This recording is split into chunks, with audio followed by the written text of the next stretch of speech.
Perkenalkan, nama saya Yesi, saya dari kelas biologi A. Di sini saya akan menjelaskan mengenai soal persilangan pola-pola hereditas pada manusia.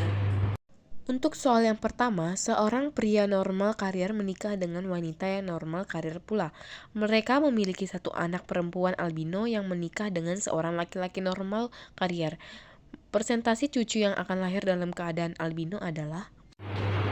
Jadi untuk parentalnya, di mana wanita itu dia albino, sedangkan yang laki-laki itu dia itu normal karier. Jadi untuk genotipnya itu A besar A kecil. Di sini kita dapat gametnya. Ini A, ini ada dua gametnya, A besar dan A kecil. Maka untuk filial atau keturunannya itu ada A besar A kecil dan A kecil A kecil. Dimana A kecil ini adalah dalam keadaan albino, jadi persentasenya itu 50%. Nah, jadi persentase cucu yang akan lahir dalam keadaan albino adalah 50%.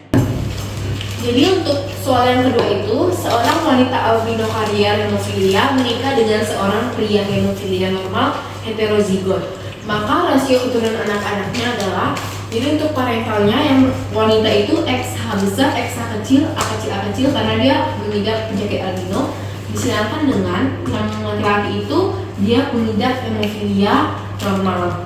Jadi untuk gametnya itu XH besar A dengan XH kecil A. Untuk yang laki-lakinya gametnya itu XH kecil A besar sama Y A besar. Terus untuk filialnya, sini kita pakai bantuan tabel catur. Di sini ada XH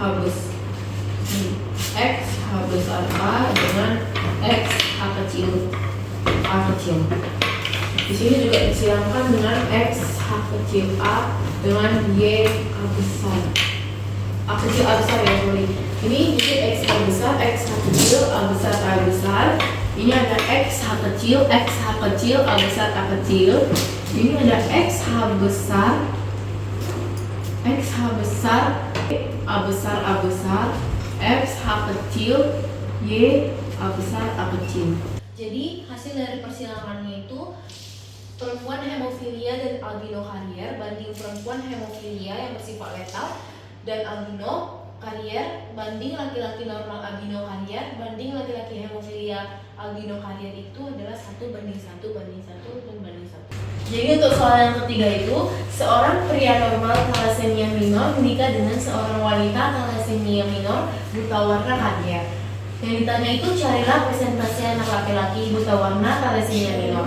Jadi untuk parentalnya itu yang pria itu T besar H kecil, T kecil, H kecil, X B besar Y. Terus yang wanita itu T besar H kecil, T kecil, H kecil, X B besar, X B kecil.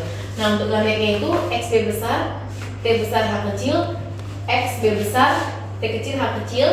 Terus gamet dari yang wanita itu X B besar, T besar H kecil, X B kecil, T kecil, H kecil, X B besar, T kecil, H kecil, X B kecil, T besar, H kecil. Oh ya, ini tadi ada yang ketinggalan. Ini gametnya itu tambahan, itu ada Y T besar H kecil dengan Y T kecil, H kecil. Terus kita silakan dengan bantuan papan catur, yang dimana nanti ini dikali barengan ini hasilnya ini jadi hasilnya ini dan begitu seterusnya. Jadi nanti hasilnya itu laki-laki buta warna thalassemia minor itu ada 2/6 dikali 100%, hasilnya itu 12,5. Jadi kita lanjut ke soal nomor 4. Soalnya itu seorang wanita bergolongan darah AB menikah dengan pria bergolongan darah O, maka kemungkinan fenotip golongan darah keturunan anaknya adalah. Jadi kita buat dulu untuk parental yang wanita itu AB, bergolongan darah AB berarti fenotipnya itu IA IB disilangkan dengan laki-laki yang bergolongan darah O berarti IO IO. Jadi nanti ini untuk filialnya jadinya IA IO dan IB IO. Maka keturunan anaknya bergolongan darah A dan D. Nah, jadi soal yang terakhir itu itu dalam suatu keluarga ada anak albino, padahal kedua orang tuanya normal.